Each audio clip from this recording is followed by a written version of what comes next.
नमस्कार, मी भारत शिंदे. न्यूज इंडियामध्ये स्वागत आहे. आज आष्टी जिल्हा परिषद गटांमधून राष्ट्रवादी अजित पवार गटाचे विजयराज डोंगरे यांनी नामनिर्देशन अर्ज दाखल केला आहे. खरं तर यावेळी अर्ज दाखल करताना आमदार राजू खरे यांची अनुपस्थिती राहिल्याने अनेक तर्कवितर्क उपस्थित लोकांच्या माध्यमातून समोर येत होतं. आता सोबत असलेले चौरे यांच्या सौम्यत असणार का, हाही प्रश्न आहेच. डोंगरे यांचं नामनिर्देशन अर्ज दाखल करतेवेळी त्यांच्या सौम्य जिल्हाध्यक्ष उमेश पाटील सह मानाजी बापू हेही उपस्थित होते.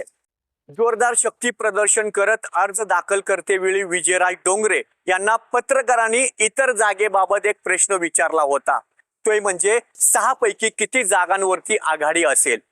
यावर विजयराज डोंगरे यांनी आवर्जून 1 किंवा 2 जागेंवरती आघाडी असेल आणि राहिलेले 4 जागा हे राष्ट्रवादी काँग्रेस पक्ष लढवणार असल्याचं सांगितलं. 6 पैकी किती जागांवरती आपली आघाडी असेल? आमच्या आघाडीच्या काही 1-2 जागा असतील, नाही तर राष्ट्रवादी काँग्रेस पक्ष सगळ्या जागांवरती लढणार आहे.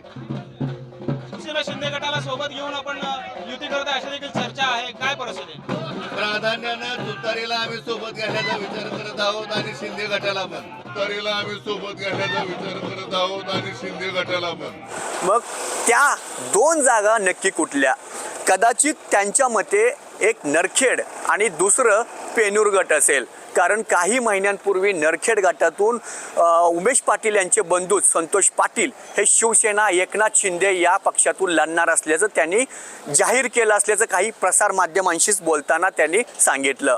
राहिलं पेनूर या गटातून शिवसेना एकनाथ शिंदे गटातूनच चरण चौरे हे लढणार असल्याचे अधोरेखित झालं आहे. त्यानंतर त्यांनी प्राधान्यानं शिवसेना शिंदे गट व तुतारी सोबत लढणार असल्याचं देखील आवर्जून याचा उल्लेख डोंगरे यांच्या माध्यमातून करण्यात आला. मग प्रश्न असा पडतो की सोबत असलेले मानाजी बापू गेले कुठं? कारण गेल्या काही वर्षांपासून दक्षिण भागामध्ये मानाजी बापू यांचं बोट पकडत उमेश पाटील हे दक्षिण भागामध्ये राजकारणात आणलं आणि शेवटी उमेश पाटलांनीच मानाजी बापू यांच्या पाठीत खंजीर खुपसला अशी देखील वल्गना त्या भागात होत आहे. आणि त्याच धर्तीवर आता विजयराज डोंगरे हे देखील मानाजी बापूंच्या पाठीत खंजीर खुपसलं का, हा देखील असा देखील प्रश्न समोर आहे. कारण मानाजी बापू हे पेनूर जिल्हा परिषद गटातून शेवटची निवडणूक लढणार असल्याचं देखील सूत्रांकडून माहिती मिळाली आहे. मग एवढे दिवस मानाजी बापूंनी विजयराज डोंगरे यांच्यासाठी केलेल्या कार्याची निष्ठा किंवा सोबत असल्याचं हे फळ मिळणार का? तसं पाहिलं तर मानाजी बापूंची देखील इच्छा होती की पेनूर जिल्हा परिषद गटांमधून राष्ट्रवादी पक्षाकडून उमेदवारी मिळेल.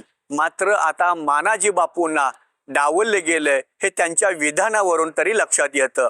आता काही थोड्या वेळापूर्वीच माहिती अशी देखील मिळाली की मानाजी बापू यांची समजूत काढण्यासाठी अकलूज येथील मोहिते पाटील यांच्याकडेही गेले असल्याची माहिती मिळाली आहे. मग एकंदरीत जिल्हाध्यक्ष असलेले उमेश पाटील यांनीच ही सर्व खेळी त्यांच्याच माध्यमातून केली असल्याचं तरी बोललं जातंय. कारण सोबत असलेले चरण चौरे यांच्या फायद्यासाठी.